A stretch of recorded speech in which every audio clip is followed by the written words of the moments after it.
So what's going on, guys? Daz here. Welcome back for your Daily Dose, and today we're going to be doing episode number 1 of what for now I'm going to call the YDD podcast, and I'm joined by Zack O'Rourke. So what's up, guys? I want to say a huge shout out to Zack before we even start this. Literally, I came up with this idea yesterday of doing the podcast, and within a matter of minutes, I don't know what it was. I think you liked something on my Facebook and your name came up, but I was like, Zack could actually be a really good person for this. And I texted Zack and I was like, I'm looking to do a podcast. I'm getting one started. Would you be interested in doing it? And I have to say, literally, he texts back, I'm free tomorrow. What are you doing? And that was just amazing. So credit to you for that. You didn't, no hesitation, no nothing, just went straight in for it. Which is absolutely savage. So thanks for being here for starters. No problem at all. I'm absolutely privileged, and this is the first podcast, so I'm kind of happy to be a part of the first of something, and that's why when you offered. But not only is it the first podcast necessarily on the channel, it's the first podcast either of us have done. So we don't know necessarily how this is going to go. It could go great, it could go bad. We've no idea, but we're going to try it out anyway. But so I guess, do you want to start off by introducing yourself and just say what you do and stuff? Yeah, 100%. So my name is Zachary O'Rourke, other known as Zor Vlogs on YouTube, and I'm been YouTubing now the past couple of months, absolutely loving it. And what I do on YouTube is I try basically an health and fitness lifestyle as part of a lifestyle, and having a life while staying fit in the gym. Aside from that, I've actually started up my own business, Zor Productions, which is just a video production company which specializes in making advertisements for social media and stuff, just to fund myself for something that I love doing anyway, because I just want to make kind of YouTube video production and all this solely my lifestyle. Unreal. Well, you touched on something there that I kind of wanted to bring up as well, particularly about the videos that you make, the ideas behind your video and stuff. So one of my main questions was about your channel. Zor Vlogs is really what I want to touch on, rather than Zor Fitness. Is it because is fitness the priority in the vlog, or is it lifestyle, or what is it that what's your main thing in the channel? Because that was the one thing I was thinking between fitness and vlogs, or is it all the same to you? Or? Yeah, no, I guess it's something I probably should clarify anyway. Even in my vlogs, it's been something I'm needing to approach, and that I want to vlog my whole life, but because fitness is a massive part of my lifestyle, but I don't want to fall down the stereotypical, I do fitness, I love fitness kind of route. It's just part of my lifestyle, and that's why it comes into the vlogs a lot. But really what my YouTube channel Zor Vlogs is about is just going about life, being young, starting a business, stuff like that. And the reason I do my fitness and stuff like that is just because it's a part of me, you know? Right, so it's not actually the sole driver of your channel is the fitness, it's actually the life. Because that is one thing that I said about my channel as well, is that I wanted to be a video diary of my life, so that I can look back on everything that I've done, even if it's minor things that I've done, like yesterday. I don't know how minor you consider it when I went down to try and sort out setting up my own business. And that's something that I can look back on next year, and if the business is successful, I can go, well, Jesus, look where I was then. Or if the business didn't succeed, well, I can go, well, look, at least I tried it, and there's my visual proof, or my visual memories that I can watch back. Because when I've been away a couple of times now, and I've vlogged each of my trips that I've been on. Now, I haven't uploaded a couple of them to YouTube, they're still in the process, but one of the things about them is that you can look at all those videos, although they are kind of like home videos like other people would make. I think once you edit them together and stuff, they feel a bit more special, and they're a bit more. It literally is a cinematic experience of your life, and I can look back on trips that I've been on, in the past. The furthest back one I can think of that I vlogged was when I went to Rome, and I was in Rome for 4 days, and I have the whole 4 days of that available on my YouTube channel, and I absolutely love that. At any stage in particular, I can look back and address my entire holiday step for step. But it's also vlogging isn't that, or I personally don't find that vlogging is that intrusive on your life. I guess to some degree, when you're vlogging, obviously you have to take that little bit of time out to set up a shot, or to actually address the camera and stuff. But I think it's very easy to incorporate with your life in such a flowing way that it doesn't actually directly impact. I guess it does just become a part of your everyday lifestyle, and you kind of feel naked without the camera after a while. It's so weird. It's kind of it is a bit weird, and it's kind of like, this is so modern that it's like, you kind of, like, for me, I have my left hand, my right hand, and then my third hand is my camera that I'm out here vlogging the whole time. Because that was one thing that after I got home from Rome, which was my first time vlogging a holiday, my first holiday since I've done YouTube. When I got home, I actually apologised to Ashley and said sorry that I spent so much time with the camera. But it was actually her that made me realise that having the camera there wasn't so intrusive on the holiday, that it didn't affect the flow of the holiday or what we got to do or what we got to see. Well, that's good though. Like if you have having a girlfriend that actually understands that. Yeah, and of course your girlfriend has started her own YouTube channel. Yeah, my girlfriend Shauna Griffith as well. She's kind of following my track. She's seen me doing the YouTube life, and she was kind of like, no, I want to be a part of that. She's seen it. It kind of she kind of loved the idea of it, so she kind of took her own route down. She's quite into her drama and speech therapy and stuff like that, so she took that route. But we both vlog now, so it kind of makes things a lot easier. Yeah, it's amazing. And you've had her on the channel pretty much since day one. She's been in the very early videos. Right up to now. And it's great because you seem to be both enjoying it together, and she seems really happy to be involved and stuff. Just had a minor interruption, just Zach got a phone call. But, very unprofessional, Jack. Zach just sort of shit out. So I was just saying about Shauna's channel and stuff, which I will link in the description down below. Anyone that we talk about today, and of course Zach will be linked all over this podcast, but anyone that we talk about today will be linked in the description. So namely, first off, Shauna will definitely be involved. So that's awesome. So in regards to the whole fitness thing as well, I watched one of your videos recently last night, to be honest, which I actually hadn't seen before, and I don't know how I missed it. I did see the start of it, but never seen the end of it, because it was one of those, okay, we'll continue watching, and I hadn't seen the end of it. It was when you talked about actually getting into fitness because of how you were in school or how people treat you in school and stuff. So that played a huge part in your I guess the reason I'm so passionate about fitness, and it is I suppose a touchy subject which I covered in my transformation video, was that when I was younger I was a lot bigger than I am now, and when I say bigger I mean a lot more weight. I was carrying a lot of weight, and I got a lot of stick for it as a younger lad, and I'm sure a lot of people have kind of gone through this as well. And basically I started training for that reason, just to wanted to get back at them people that kind of slagged me. I wanted to be in better shape and just push. But then after a while, I just kind of I got into that shape. I kind of got to the area where I was like, look, they're not going to slag me anymore. But then I was like, wait, I actually fucking love this lifestyle, this fitness lifestyle. And it took over from them, and then from then on, everything is just, for me, it's just fitness just fits into my lifestyle. So, one of the things you're saying there, you said about how you done it to get back at them and stuff, and then after a while you stopped caring what people think. Did you take that same mindset into starting YouTube but not caring what others think? Did that help, or is that something you had to adjust to completely different? No, totally. That's it. The kind of, when I started stop caring what people think through the gym, it just kind of developed into every aspect of life. And if I want to do something, I just kind of go ahead and do it, really, to be honest. And I think that works really well, that approach, because if you just focus on what everyone else is thinking, you won't, you know yourself, you won't do anything. It could be really a block on your life if you're worrying about everyone else's opinion and stuff, when you really should only have to focus on your own. You're the only person that matters. And I know that might sound selfish, but it's your life. You only get one of them.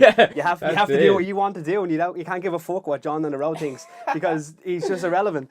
Totally. So what was I going to say there about the fitness aspect of it? Oh yeah, so did you find it difficult actually getting into fitness starting off? Was it the idea of, I'm going to try get into shape now, and then actually having to get up in the morning and do just that, get in shape? I guess it wasn't at the start of the gym, the hardest thing is kind of, you're walking into the gym, you don't know anything about the gym. You're just kind of walking around what to do, just start bicep curling, really. And you just start going. It's the go-to. It's I'll just pump my biceps. That takes no knowledge.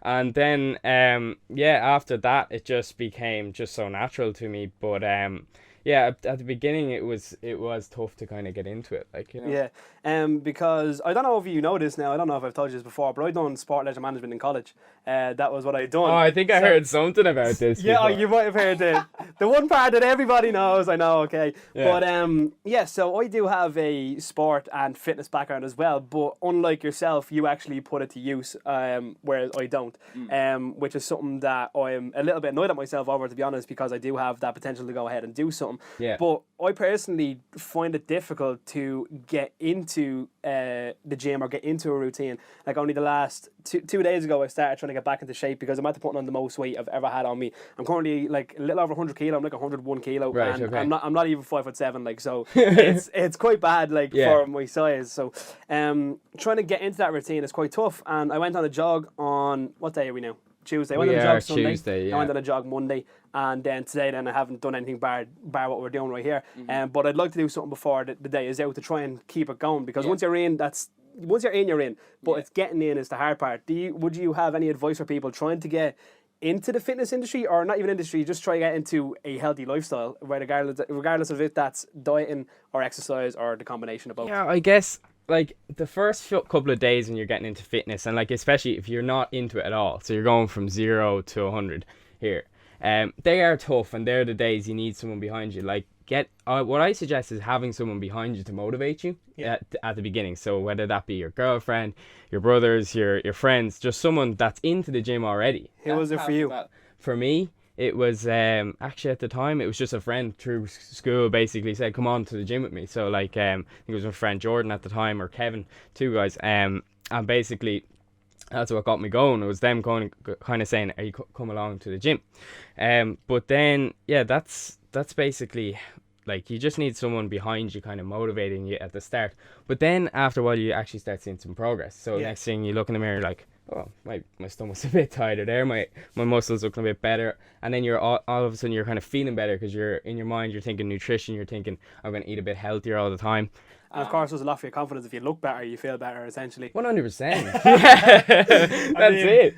We know you're not too shy for taking your top off, Zach, when the opportunity comes up. That Instagram feed, though, the Instagram. So we're live on Instagram currently while we're doing this as well. And before, I tried to go live on Zach's phone, and I actually opened up his camera roll by accident. And the first photo was a nice topless picture of Zach, and I was like, I didn't mean that, but I'm glad I did it. Most people would be like, oh my god, I'm so embarrassed. I was just like, oh, you just got to preview the next Instagram. I know, that's the thing. Like you have to be confident in everything, regardless if it's your body or whatever. Like I mean, I'm not in any way in any decent shape, but I couldn't give a rat's like if I had to walk down the street naked. Like it's like that's the way to be. I'm me. You're gonna get what I am. Whatever I say, do, and look like is who I am. So that's just what I'm gonna present to the world. 100%, and that's the attitude, and that's kind of the attitude I've noticed with a lot of people I've met through YouTube, is that they have that kind of they don't give a shit attitude, which is. But you can't if you're doing YouTube and you're putting yourself out there. Like when you upload a YouTube video, realistically, you're putting yourself out there to get absolute stick. Yeah. Like you're literally handing your head on a silver platter, saying do what you want with that, because people can attack you from any angle, and you've essentially no comeback until you are successful. Like if you're uploading videos and you have millions of subscribers, you're making a fortune off what you do. Yeah. Well, then you can go, well, look what I can show that I have this and I'm better than you, kind of thing. But when you're at the level that we're about at the minute, we can show that we're doing something productive with our lives through our videos. Yeah. But we're also putting ourselves out there to get like massive slagging or just attacks from all angles and in any way they want, because they can see our entire 100%. Life, and also because it's although it's becoming more of the norm at the minute, it's not the norm to walk around with a camera in your hand. Totally not. Yeah. Like most people I know find difficult in vlogging in public, which is something that you really have to get used to, is trying to vlog in front of a crowd or in front of people, and that's something that I still kind of struggle with a small bit, but not a whole lot. You know what I mean? It's just I think it's just conscious of people getting into the camera and doing weird stuff more so. Like if you're like, you know, Dublin's quite rough yourself, and especially where I live, it's not the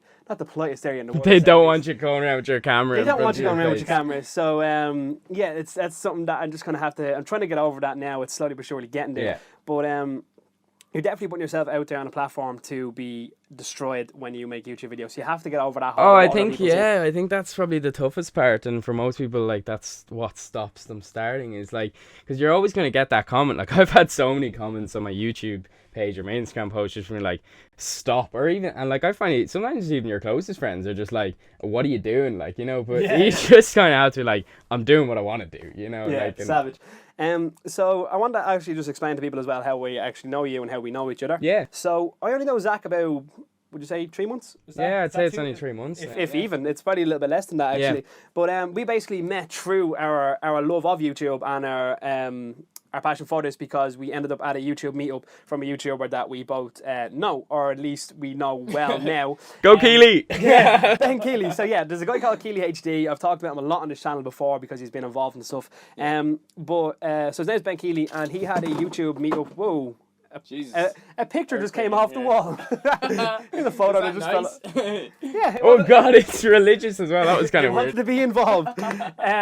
So yeah, there's a guy called Ben Keely who we both watched, I guess, at the time. I actually met Keely originally from, I was in a video on Ben's channel over a year ago. This is long before I started working with Rob and all that sort of stuff. Yeah. He was making a YouTube video. It was a crossbar challenge for rugby versus football. And No way, Ben obviously plays rugby. I played football my whole life, and it Yeah. was basically who could be better at hitting the crossbar. But the catch was you had to use a rugby ball. Right. Okay. So that was how I met Ben. It was through that. Yeah. And after that, then we just stayed in touch for like the longest time, and we're still in touch now, which is great. But so I ended up at that for that reason. You actually found Ben through Rob, I believe. Yeah, I found Ben. I was at a Rob, like most people. Everyone seems to know Rob Lipsa in Ireland. Like he's one of the so biggest Rob guys. Lipsa, for those of you guys who don't know, is a huge YouTuber here from Ireland. One of the biggest, not the biggest, but one of. He's a fitness YouTuber, lifestyle YouTuber, with about 300,000? Rob, I think he has 270,000. Yeah, so in and around you're just 300,000. there, So around the mark, like that's between YouTube and then obviously his Instagram, Snapchat, and all that. Yeah, they Crazy, all add up crazy big stuff. time. Yeah. But you were a fan of Rob, who also influenced your videos and your lifestyle that you live right now, I believe. Yeah, 100%. Like Rob is kind of the beginner guy I start watching. At the start, I was looking for someone to kind of motivate me, and Rob was definitely a big part in that. And like I followed all his approach to fitness and lifestyle, and through him, then I noticed when he took on a videographer, which was Ben. I met him at a meetup, and I was just like, I loved what Ben was doing. He was taking like Rob's normal videos, which I was so used to seeing, and basically putting an element of sickness to them. He was just like he was just multiplying them tenfold. Like, Yeah, 'cause 100%, how to say, like- he's just stupid talented when it comes to anything related to video. Ben. Oh, He's- 100%, like, yeah. I always slag him because he's got very lucky in the sense of the things he's ended up with, or the places he's ended up with his career. But it's also not just luck. You create your own luck. You know what I mean? He has put himself in these opportunities and had the skill to back it up in what he's done. You know? 100%. Like it's not. I think it can kind of come across easy, like when you're sitting at the screen just looking at people making videos. Yeah. But like the amount of work, especially Ben alone, has to put in. Like he told me how much caffeine he drinks a day, and it's not natural. Like you know, God. we're meant to have. I think Gonna have a sip of my tea on that note. You fire away. There's not enough caffeine in that anyway. Yeah, what's it called? Darren doesn't drink bloody coffee, and it's just bugging me. Like I love my caffeine. But yeah, he drinks. I think you're meant to have 400 milligrams a day or something, and he literally drinks probably quadruple that. Like it's ridiculous. So what I was going to ask actually as well is, so Rob influenced a lot of your videos, your lifestyle and stuff to date, and when Rob introduced Ben and you ended up meeting up with Ben, through Ben, you've got to meet Rob on a couple of occasions, and even I noticed on one of your vlogs, which was a very, very small snippet at the beginning of a vlog where Rob was actually vlogging in, I don't know if it was your hotel room or it was Ben's room, how did that feel to be, I guess, you're almost like literally you're sitting on his lap while he was vlogging, you know what I mean? That sounds so wrong. not literally, but you know what I mean. No. So I mean, you went from just a fan, just watching, to getting to a stage where on a number of occasions now you actually got to film for Rob once. You've been in Rob's company at expos and stuff, and I guess that came more so through Ben than anything. Yeah. Would I be right in saying that? Yeah, it would have been through the initial contact with Ben. That's what I mean. Yeah, so the initial contact was a stepping stone to meeting Rob and stuff. And Big time. But that was the weirdest thing ever. We were actually at Body Power in Birmingham that time, and I actually flew over with Shauna, my girlfriend at the time. Or at the time, Shauna is still my girlfriend for the record. Just to clarify that. No, ladies, stop texting. You're single now. Yeah. And yeah, when Shauna sees this, you will met up with Ben in the airport, and me, Shauna and Ben, we hooked up and literally just went to the expo together. And I was kind of like hanging out with Ben that weekend, which kind of initially meant then hanging out with Rob. And at one stage, like we're all in my hotel room together chilling, like, which was so weird. I was just like, is this real? Like, you know, that's savage, man. That's like so cool. Fangirl in there, but it kind of just eased off because I was like, I'm actually hanging with him now. Like, yeah, that's class. Like I've only met Rob the once, and that was when I went to see him. He was doing a TED Talk. TEDx talk. And now I have to say, huge credit to Rob. He actually, I filmed his TED Talk for him, and he used that. I did, yeah. I didn't even know that. No. Yeah, no, you didn't know this. No. All right, so if you're on Rob's channel and you see his TED Talk, that whole TED Talk I filmed. Nice. If you go into the description, he linked like thanks for the footage. Oh, you got the credits. Yeah, so that was savage. Like, so that's what I had to say. A huge thank you to him for that. Basically, what happened was I went to the TED Talk to see Rob. Just the tickets were for sale. He was there. I was like, I want to go see him. Yeah. So I did, and I was vlogging myself that day, so I brought my camera. and he was doing his talk, and I didn't know if anyone was recording for him. So I was recording the speakers anyway. Yeah. But I recorded the entirety of Rob's, because that's mainly who I was there to see. And then he seen that I had the DSLR, the big camera, and that had the mic and stuff with it as well. And he came over and he said I had someone recording my vlog anyway with my G7X. Yeah. But he said I think the video and the audio off yours might be a bit better. He says, any chance you can send it to me? Nice. So I sent it to him, and I got chatting to him there for a bit, and then he ended up linking my channel and stuff. So I got a couple of subscribers and stuff off that, which was savage. Which is one thing I had to say about Rob Lives is I feel that he's still very grounded. Which is something that I have to give him massive credit for. 100%. He will like give you a shout out if you do some work for him, and he seems to take on people who don't necessarily have any massive background, like when he had Ben to start off. Yeah, and then Thomas Arnold, who took over for Ben for the couple of weeks that he was away. Yeah. When he was in Cambodia with Christian LeBlanc.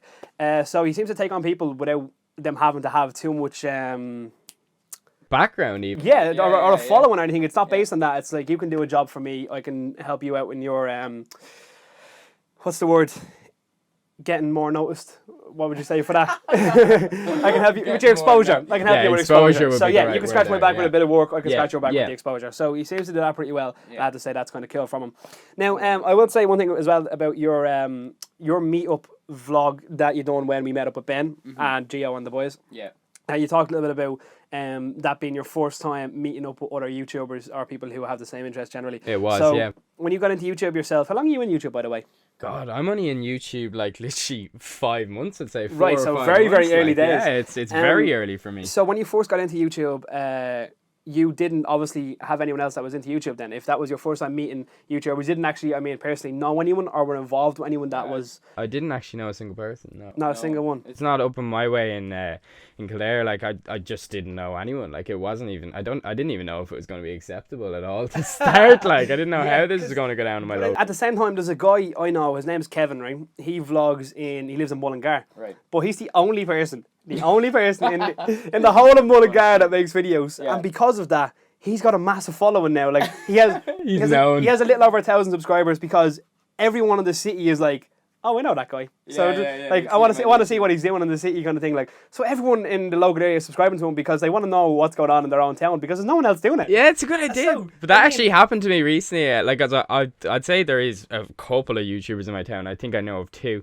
And I was just driving to work in my car and we went window down, blaring the tunes, and then two young lads just screamed over, like, Zor Vlogs! Yeah. And I was like, what is this? This is insane. But like, even as recently as yesterday or the day before in my vlog, I was jogging down by the river in Finglas, and I was recording a couple of dogs walking by because there was a guy walking like 15 dogs by himself. I'm not even joking. He had about he could have had more than that again. He had the dog man. Yeah, I think he's a dog walker, or I don't know if he owns these or what the story is, but I seen him walking these dogs and I was recording them, I was filming them.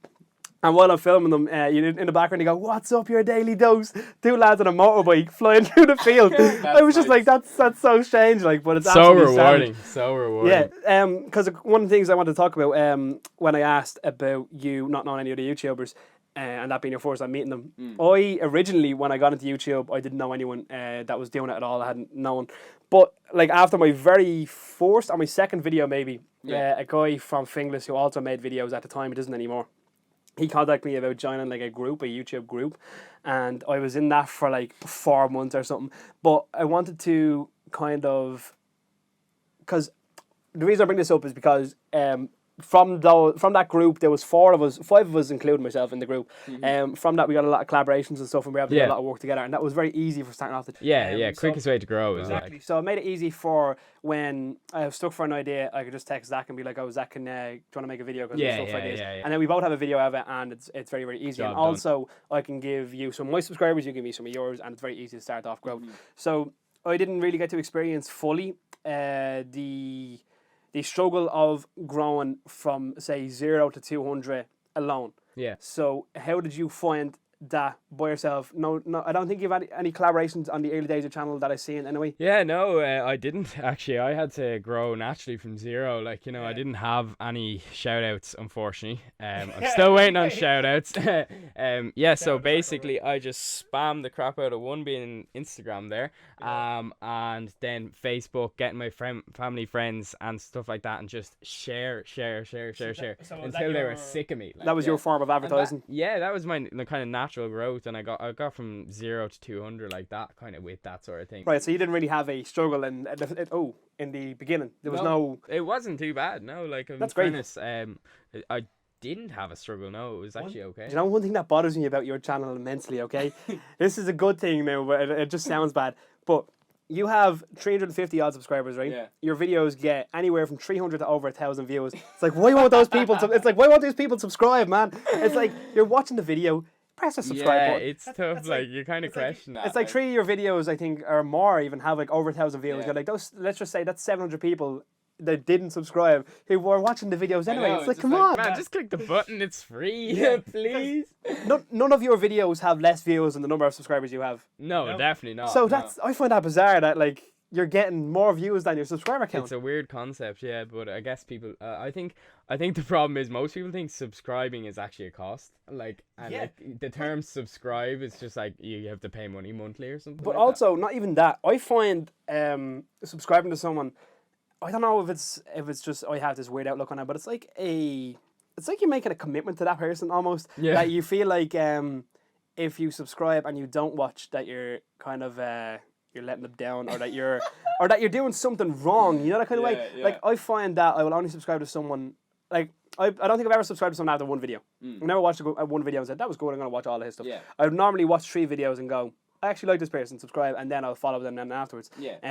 I find it takes a while to get that little commitment. Yeah, and do you know what? I think that's actually the problem that myself and you would have with the likes of our channels is that our videos are very aimed towards already having a crowd or a following, that kind of way. Yeah. Whereas if you're doing, say, like gaming videos where, like my gaming videos that I've uploaded in the past, I haven't uploaded many gaming videos at all recently, but the gaming videos I've uploaded in the past, in those videos I'm talking about life and stuff, and they're just kind of commentaries about my life, but just with gaming footage in the background. Yeah. Whereas gamers who actually play for the skill of the game, they build their following from the skill of the game.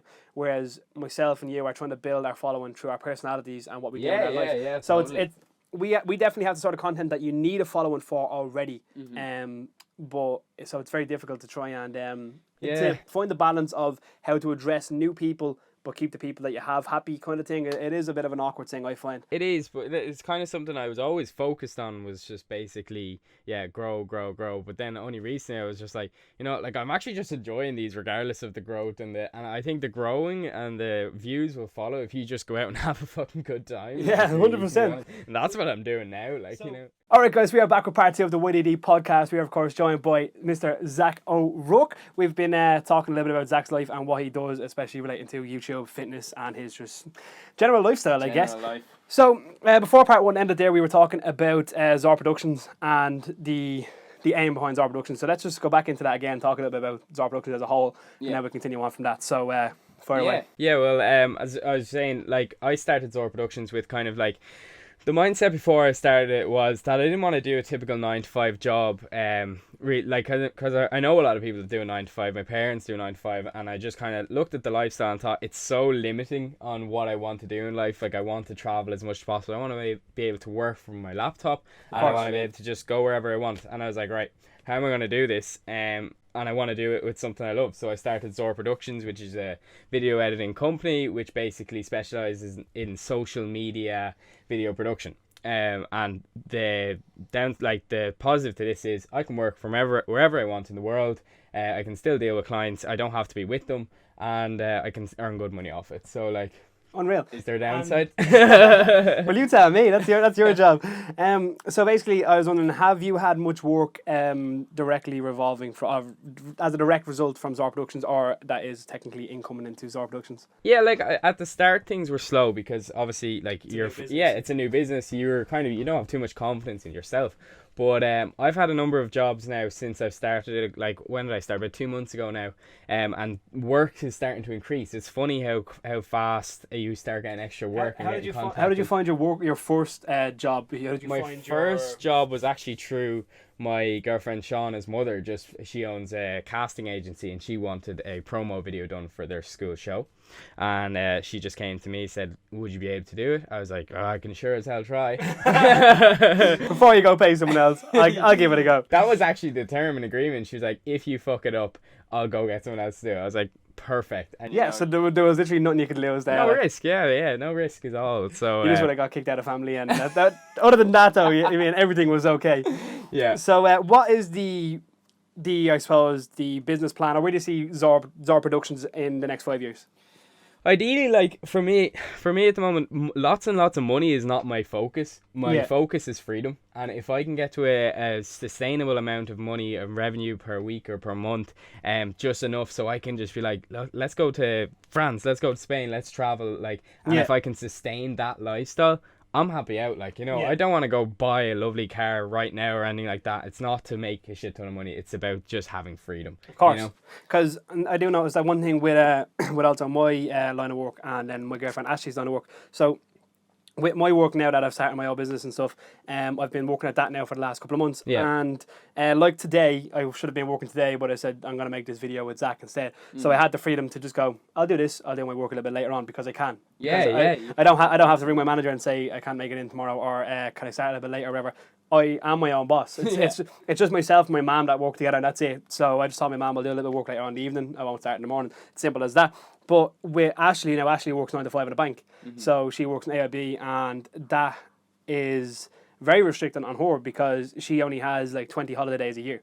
So when we want to go away, we have to either choose a weekend or choose say most of the time we'll do like Friday to Monday, and she'll use like 2 holiday days so that we can do 4 days over the weekend, you know? Yeah. But she does have that limitation on her because of the 9 to 5 style of life. Yeah, and that sort of lifestyle, and like, I'm not saying it's a bad lifestyle because it does suit some people. It's definitely not for me either. I mean, so since I was 12 years of age when I started doing entertainment with my dad.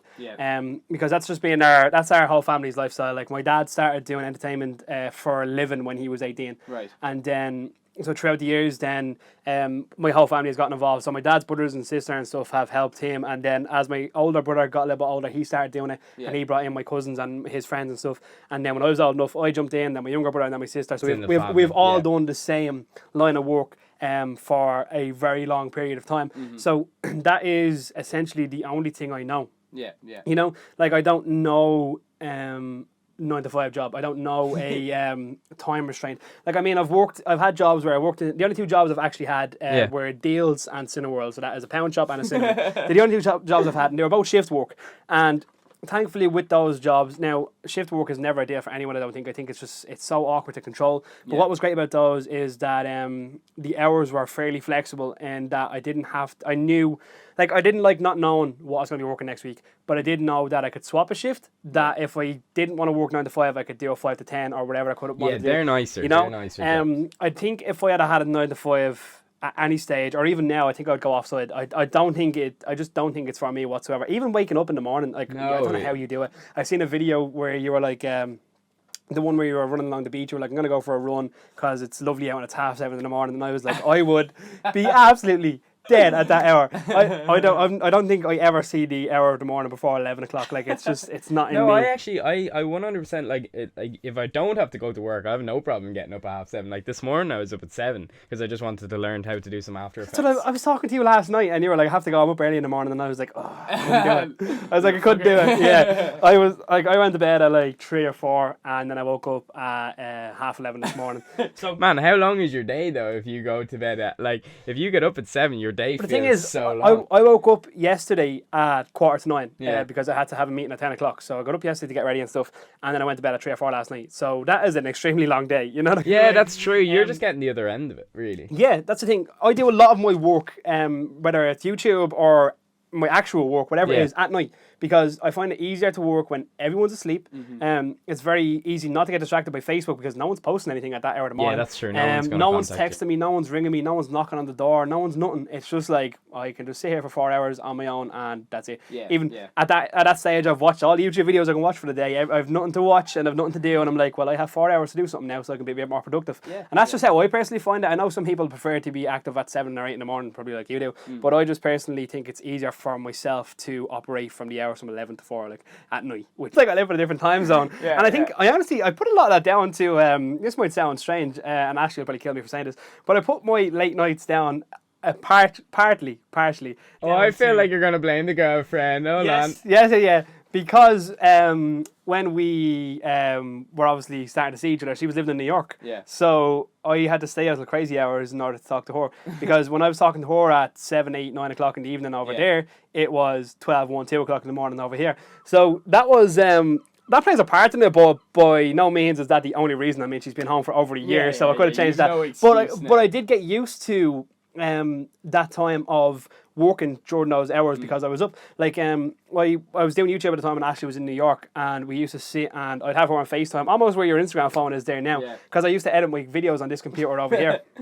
The computer over here I used to edit my videos on, and so I'd literally have my phone sitting there and I'd be talking to Ashley and I'd be editing my videos there, and I found that so productive to do during the night, and then I kind of got into the habit and actually enjoyed staying up. So, I think the key is finding a time that no one actually bothers you. That's the best time to work. Exactly. Regardless of the time on the clock, it's your time that you need to find, you know? Exactly. So that's Zora Productions as a whole, and you were saying that you're also doing software development in college as well. You just kind of touched on it very, very briefly. So as part of Zora Productions, are you going to be hoping to design websites and stuff for people, or? No, like, to be honest, like the whole college thing of studying, like I am going to be qualified as a software developer with a touch of business as well. But it's never, ever took my interest, and it's kind of one thing It's a fail-safe. Yeah, it's a fail-safe, but it's kind of a one thing I, like, in how I am now, I never would have done it. But because it was me 3 years ago, I went into college just been like, oh, my mum and dad just want me to go to college. I'll do computers. I like computers. If you had to do college still nowadays and you had to pick a course now, what would you have done? Oh, I'd go straight into filmmaking and videography. Like, that's exactly what I like. So, like, I know what I like now, you know? Yeah, so... Or I wouldn't go. I guess that's the best answer. I mean, college isn't necessary for everyone. I mean, it's very well documented on my channel that I went to college for 2 years in total. I done a year, then I done half a year and left, and then I went back to that same year, done half of that year, and I got fucked out. So that's something to put on the CV. Got fucked out of college. Got thrown out of college. How it happened is not ideal, but anyway, we'll talk. If you want to see that, there's a video on the channel about that already. Go check that out. But so I got thrown out of college, and I mean, I don't feel like I'm any worse off for that. You know, the one thing I will say, I regret not having my certs because I am full of all this knowledge that I technically can't use. You know what I mean? Like when I left college, I started up my own fitness classes. I was teaching circuit training and step aerobics because I am the king at step aerobics. Right. Okay. I know that might sound random, but I love step aerobics. It is very, very random. I absolutely love step aerobics, and I was so good at it. I mean, like my exam, I had an exam the week before I got thrown out, right? And this exam was to check how you were getting on for your finals, right? I got 96%. I was like, I am a god at this. You were guaranteed your finals, and then you go get yourself fucked out. I know. I mean, I do regret it in that sense, but I mean, I don't feel any worse off for not have finished in college. I mean, it's not obviously necessary for especially the style of life that myself and you want to live now. That college isn't actually necessary for that. Although I'd love to go back and start teaching my classes again. I just have to get myself back into shape for it. You can't teach classes looking like shit. Like, it's as simple as go back to the step aerobics. Step aerobics. I know it's so strange of what a random class to teach. Like, it was obviously there's like TRX and kettlebells and all this cool stuff you could be teaching. But I always loved step aerobics. It was just something I liked. And so I'd love to go back and do that again. I'm just trying to get myself back into shape, because at the time I was teaching those, I was in pretty decent shape. Because I was exercising a lot, I was eating well, and the whole lot. Oh, sure, it takes shape like that, like, you know. That's Exactly. Knowledge is key. So I'm gonna give myself a couple of months, like, and try and slim down a bit. Because after, I think it was when I went to Rome. From that point on, I think is when I really let myself go, like, because I was going on so many holidays. Like, holidays are the worst. Because myself and Ashley, we don't drink pretty much ever. Like, it's very rare that we'll drink. So we just always have that going out money saved for going away money instead. So I mean, in the last 7 months we've been to Rome, Prague, New York, London, and then we're going to Lanzarote the next month. So I mean, Yeah, that's pretty. I mean, you're throwing in like That's a lot of places. Yeah, that's ideal. Like, I mean, that's like, so each of those holidays, Rome was 4 days, Prague was 4 days, New York was 5 days, Lanzarote is going to be 10 days, and London was 4 days. Yeah. So I mean, they're all pretty long enough holidays. New York obviously was a very expensive holiday, Yeah, and as it then would be. and then Lanzarote, then being a 10-day stint, is going to be also quite expensive holiday. But well, actually cheaper than you might think. But the fact that we're able to do all that is like, a lot of that is attributed to not drinking and not actually going out, because that is... Drink is where the expenses are big time. 100%. Like even on 98 FM this morning on the phone show, they were talking about how people are getting caught for bringing drink into pubs and stuff because they're just finding it as a cheaper way of going out. And I necessarily kind of don't have a problem with that, although it's wrong, I guess, morally wrong. But I guess it's wrong. yeah, I mean, it's morally wrong and all that. But if that person is saving that money to do something productive with it, I'm okay with it. You know, that kind of way. If they're saving that money to go into the pub... They've got travel plans, yeah, you know? exactly. Yeah. If that person is not spending that money on drink and bringing the drink in with them so that they can spend the money on drugs in there, that's different. If they're keeping the money, at home so they can go away the following week, that's okay with me. Yeah. I don't know. It's a grey area for me. Let's just not go into that, okay? But anyway, yeah. So I wanted to touch on, obviously we are YouTubers primarily. That's what we want to. That's what we want to be considered as. And then we Zara Vlogs, link in the description down below. So we've been talking about Zara Productions, and then obviously YouTube has come up a lot in this conversation. Yeah. So I already asked you if YouTube led to the idea behind Zara Productions, but is it intentional that your YouTube...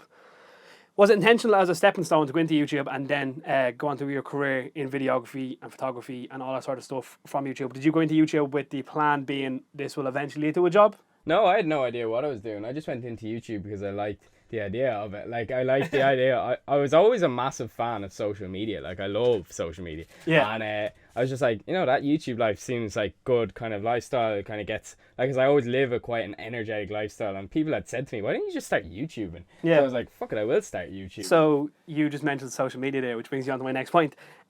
Social media as a whole, love it, hate it? How are you on it? I love it. I do love social media, but I think it's dangerous. You think it's dangerous? Yeah. 100%. How so? Do tell. Dangerous because if you're not confident in yourself, which a lot of people that are on social media at the moment, they're so young, you're screwed because there's so much criticism on social media. Someone can just post something on an anonymous account and leave it there, like, you know, that's dangerous. I mean, I personally have mixed feelings about social media as a whole. I think it is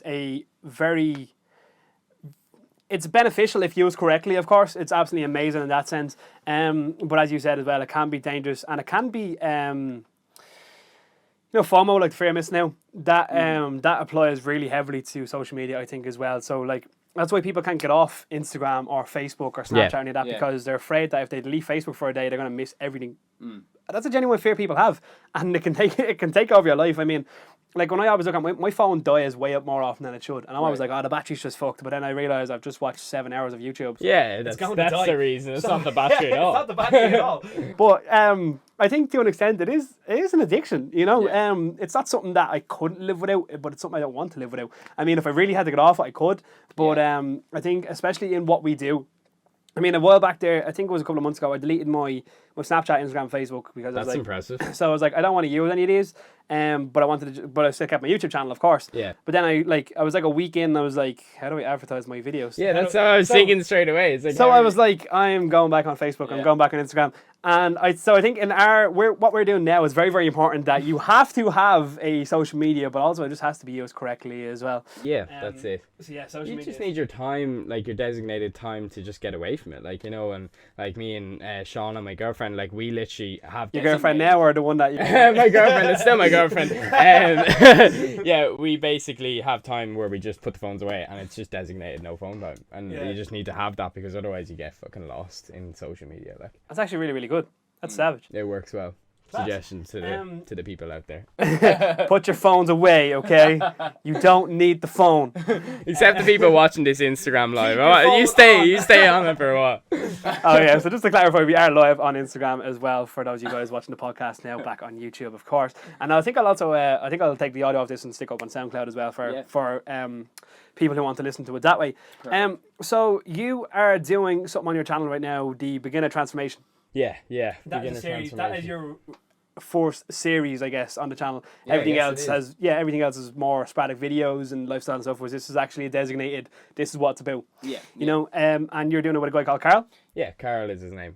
So, do you want to just tell people what the idea behind the beginner transformation is? Yeah, sure. So the beginner transformation started off when Carl came to me and said, "Look, I just watched your transformation video and I felt quite inspired by it." So I was like, "Oh, awesome!" Like I was giving him some advice left, right, and center, as I would. And then I was just like, "Man, do you want to actually do something together? Would you be interested in starting a transformation series?"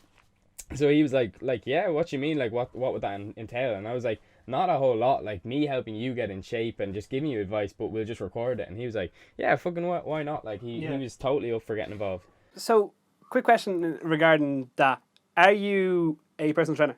No, I'm not qualified. Like, yeah, that's... At all. See, what I did was, I was like, right, if I start this transformation, I'm opening myself up for a can of hate because I'm like, I'm not qualified personal trainer, so I can't preach it technically. Yeah. So what I did was I got involved with a gym. I brought a gym in CSE Extreme in Nace. Which I'll come back to that in a minute as well, but continue. Yeah. So they basically got involved with me. So it's there's a few people helping Carl. It's not just me. I'm just his main motivator. Yeah. But behind that is a gym that's backing him with personal trainers and stuff like that. So it's a great kind of circle. Would you like to get your certs in personal training? Is that something you'd like to do? Oh, 100%. I want to do it, but I won't go into it as a career. It's just a love for fitness and health. That's really it. Right. Well, I guess that's something that obviously you'll incorporate into your life if you love fitness and health. If you're able to get money and do it at the same time, I guess it's not entirely a bad thing, is it? Oh, totally not. But I prefer just helping people out with their fitness. I find it funny that I technically have more fitness certs than you have. You do, actually. And you're like this like fitness enthusiast, fitness motivator, and I'm this little fat fuck who makes gaming videos. Like, you know, the kind of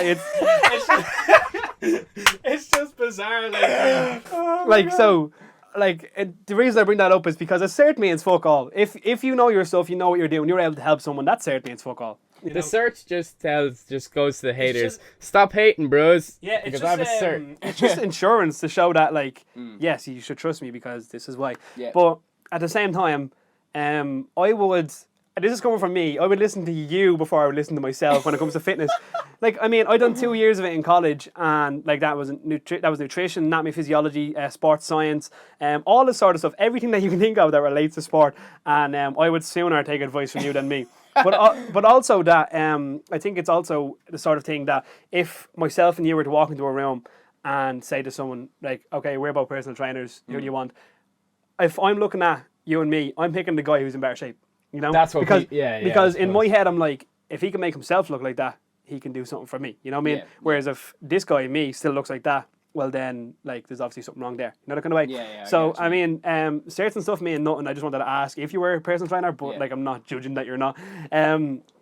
So yeah, certainly mean absolutely nothing if you know your stuff and if you're able to produce what you're going to say. But I just wouldn't religiously ever preach to someone do it that way because I'm not qualified to say that to people. But I can just give my opinion and what worked for me in building my body. Because exactly, like you're in really good shape now, and I think life experience is definitely better than like book knowledge. You know. Oh, totally. So whereas I'd probably have more book knowledge than you would, but you would know the inside of a gym better than I would, and the ins and outs of it better than I would because you've actually gone and put it into practice. Yeah, my knowledge is trial and error. That's exactly that, and that's key with everything. Like even I done a video last week for a skill. I got a video job, which is only my second ever one, but I had to go down and record. It was a video for the principal of that school was retiring, and they wanted to surprise her with a DVD on the night of her retirement, basically. Yeah. And so I had to film stuff without her knowing. So when I got brought into the into the staff room, wherever, it was break time, and they brought me in the staff room for a cup of tea and that. Yeah. And I was sitting there, and the principal, people. yeah, very nice people. So the principal is asking me, so she's like, oh, how come you're down here and what's the camera for and stuff? And I was just like, oh, Miss Kelly, just completely made this up. I was like, Miss Kelly brought me down to talk to her class about media. Yeah. And she was like, oh, so you done media in college? I was like, yes, I did. Oh, here we go. You're opening a can of worms here. I was like, yes, I did. Because if I had said no, she'd be like, what? Yeah. So I was like, yes, indeed, I did. And so when she tried to ask me questions about it, I was just like, it's very trial and error. I was like, I personally find that learning, I was like, I left the course because I didn't finish it, I left it. Yeah. I was like, I personally find that I got better at recording and editing stuff from actually recording and editing rather than reading about it. And although that was all completely made up in the sense, it was also really, really true, because the only experience I have of editing is like sitting down and editing going, what does this do? Yeah. What's this button do? Yeah. That's the way to learn anything though, properly. Everything. Like, yeah. Because I remember watching a video recently as well, that it actually takes 20 hours of dedicated time to something to become reasonably good at it. Like like the example that this guy used was he gave himself 20 hours in total to learn how to play the guitar. Right. So he came on the stage, the whole speech was actually a TED talk. Right. Came on, done this whole speech about 20 hours, how he's wrote a book about it and stuff, and how this is it. And he came on stage and he played a song with the guitar. Pretty like reasonably detailed song, I would say. It wasn't just like very basic. Yeah. And he says, so after the song, then he finished and he said, by playing that song, I have just completed my 20 hours of playing guitar. And I thought that was savage. I was like, so cool, yeah. So like he was like 3 minutes shy of it, wherever. He's like, I'm gonna finish it. He's like, so that's my 20 hours of playing guitar. And so when I watched that, that's when I realized if you really want to learn anything, it doesn't have to be college or education from someone else. It's a case of sitting down for a total of 20 hours. That could be an hour a day over 20 hours. That could be a half an hour a day, or an hour a day over 20 days. Could be a half an hour a day over 40 days. However you want to do it. If you dedicate a little bit of time to it a day, you can definitely pick up on all the ins and outs of it. Like, I mean, especially even like in regards to YouTube and YouTube editing, the software that I just showed you inside off camera, all that sort of stuff I learned entirely myself, or just looking up how it works, or pressing buttons and saying, what does this do? Yeah, true, a want of wanting to. Exactly, like, that's the best way of learning anything. Yeah, by actually wanting to do it. Like, you know, 100%. That's why if you end up working or doing something for the rest of your life that you want to do, like, then you're living your life. That's the way I see it. You'll never work a day in your life. Never work a day in your life, as cheesy as that is. Like. So, back to the beginner transformation that you're doing with Carl, that ends in, well, the end goal for that is the end of July. End of July, yeah. Do you have a weight goal in mind for him, or how much he's to lose? Or anything? Yeah, well, the current weight goal was 180 pounds, so he started off at 206 pounds. So to lose 26 pounds, which is just under 2 stone. Yeah, just under 2 stones. Quite a dramatic weight loss, but even... Well, how long is that over?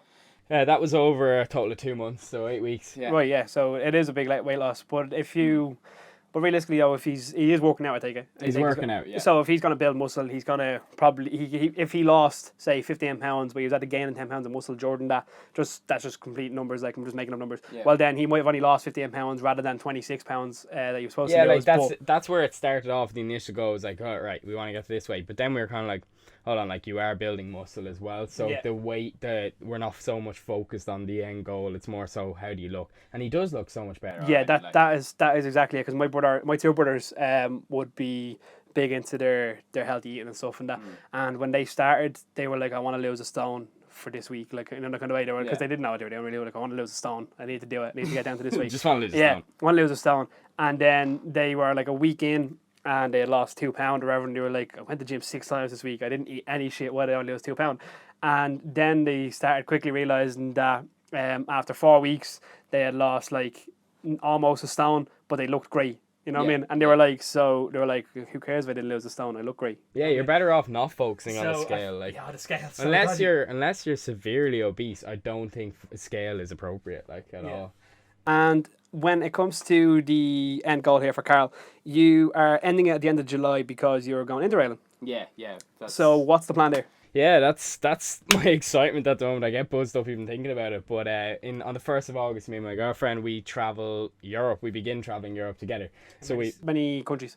This is the beauty of it, because we actually have only booked a flight to Amsterdam on the 1st of August and return flight on the 1st of September from Crete. Right. And there's our gap. So you just have to make your way to Crete. Europe is our oyster because we. That's amazing. That is savage. So it should be. Are you leaving work, or are you taking holiday days, or how are you doing? I'm just taking a big ass break. Yeah. A month off, like So yeah, that's gotta be a month of just seeing the world. Well, seeing Europe, that's gonna be absolutely amazing. Yeah, you get the Interrail pass.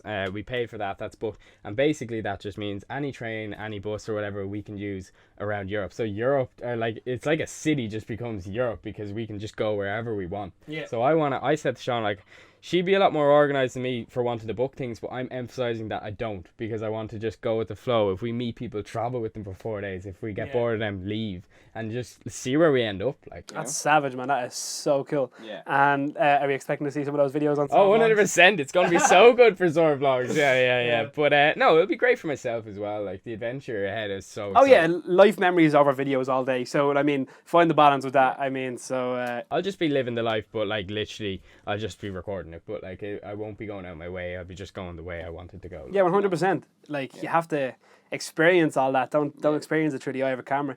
Totally. But do obviously bring the camera, because I want to. But bring the camera, because it's gonna be. I want to see everything, Zack. Okay, don't miss anything with the camera. I take back everything I said. Record it all. That goes for you as well, Shauna, if you're watching. She's probably still watching. Record everything. Dedication. Oh, she's still there. Savage. Record everything. I want to see it all. So yeah, you're going into it, and that is going to be absolutely amazing. So I'd say, like, good luck with that. I hope it's the best experience. Thank you very much, Star. There's one more thing that I think I more or less wanted to bring up, which is, you mentioned earlier on the gym in Nice. What's it called again? XCS Extreme is SEX Extreme. Yeah. So I was watching your videos recently and seeing that you got affiliated or sponsored with them. And I wanted to talk about that a little bit, because I did have a sponsorship in the past too, or an affiliation, however you want to refer to it, with a company in England. It was a gaming company that sold PlayStation controllers and controller grips and all that sort of stuff. Yeah. But at the time when I done that, it was great, because it only got like 400 subs at the time. Yeah. So that was a good while ago now, to be honest.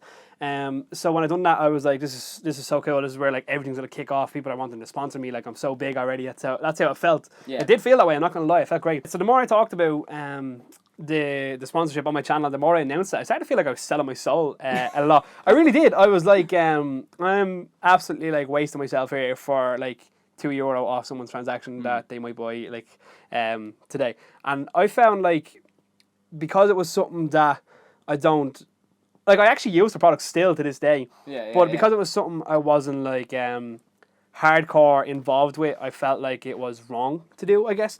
So I wanted to ask, in the same sense, do you train in that particular gym, or do you train in a different gym and you just associate with that in some senses, or do you feel like you're also selling your soul here? Currently, I train in Raw, Sandyford and Portobello, which is a separate branch gym, and then the gym in Nace. And the affiliation that came with that gym was through my own love for the gym, because I was training there anyway on the weekends. Okay. So like, it's not like the gym is home, is it? Yeah, the gym is brand new, and I think the gym has so much potential, but just doesn't have the social media following, or basically it needs to grow. So like, literally my partnership with them was, look, I want to help you, will you help me? And that's how it started. So there's mutual love, but I wouldn't affiliate myself with someone that I don't have any interest in. Like, you know, it's more so I want that gym to succeed, you know.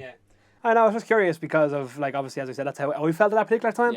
And I was just, because obviously I look at other YouTubers who all have sponsorships from this company and that company, and they're advertising this, and I'm like, do they actually care? Probably not for the most part. Is it just money? But I was like, I personally find it hard to attach my name to and advertise something that I feel like is not what it says on the tin, you know? So that's the way to be true to your followers, because like, being true will go a lot further with your followers than being false, you know. Like I hate when people just like advertise these fat loss teas and stuff like that. They clearly don't work, but like, just like, they're obviously getting paid per post. Like, that's ridiculous. Because affiliation and sponsorship is actually something that I was talking to my mum about recently, about the stuff that we do, the printed stuff. Obviously we do like t-shirts and all that sort of stuff, so we're looking to maybe in the future start doing that with people, like just say, for example, yourself, whereas like, if your subscribers text and use code ZOR or whatever it might be, well then we give them we give them 10% off whatever it is we do. So it was something that I was looking to do in the future, and I was just curious, is that something that you would like to do with yourself in the future? Would you like to say, I use code YDD, would you give me 10% off a a filming session with Zora Productions or whatever? You know, that kind of way. Is that something Yeah, you would I like to think, do or no? I'm like, I will happily like go with a company that I like, and I will also happily, like, I wouldn't mind giving out, like, having people spread my name for my company either. Like, you know, I mean, either way, like, that's what it's all about, like, getting your name out there. And if you can jump onto someone else to get that name out there, why not? Like, you know, and vice versa. I was just curious because you would. So do you think affiliation sponsorship from businesses our size is a good idea? So from what you have as our for us at the beginning, I wouldn't be doing it just now. Like, I'd just wait until I see myself as an expert in the area and until I've grown enough. Yeah, well, I mean, in terms of trying to grow yourself. So let's say when you feel fully comfortable with working with what you're doing and being able to produce the content that to a level that people are expecting from you or whatever it may be, is that something that you would look at possibly? Oh yeah, totally. Yeah, 100%. Because I think that's just a way that if, let's just say from my business, I had you saying use code ZOR and you get discount here, automatically I have just opened my business to 400 people on your channel that have never heard of me. Like, yeah, exactly. So why not? Like, you know. Yeah, I think it's unreal. I think that's kind of everything I wanted to touch on here today. So I guess I'm going to kind of just ask a couple of very random questions. Just give me the best ones. Not even random as such, but just kind of quick fire questions, I guess, just so people can kind of get an idea to know you very quickly. Although they've already heard your entire past. So, what's your name? Zack O'Rourke is my name. Zor Vlogs is my YouTube channel. How old are you? 22 years old. Have you any embarrassing stories you want to tell us about, Zack? Well, there's one in particular I wanted to actually ask about.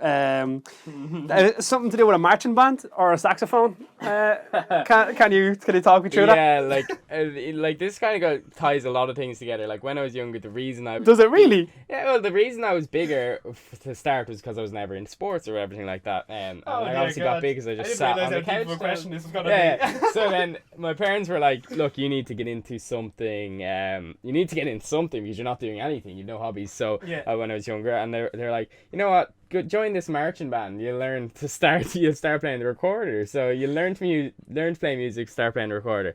That escalated to me bloody playing the French horn. Me like, have you ever seen it? You play a French horn, you stick your fist up this way and you blow like it looks absolutely disgusting. Oh dear God. Yeah, so then the French horn came out and then it upgraded to the saxophone. So here was, that was a bit nicer. It was a bit classier, yeah. It was like a bit of Baker Street, like there's some good tunes. Fucking, what's it called? Careless Whisper? Yeah, exactly. Yeah, exactly. So like basically, but then I was stuck in this seductive Zack with his Careless Whisper on the saxophone. Like, you know, that's how you get people. You play the saxophone. Oh,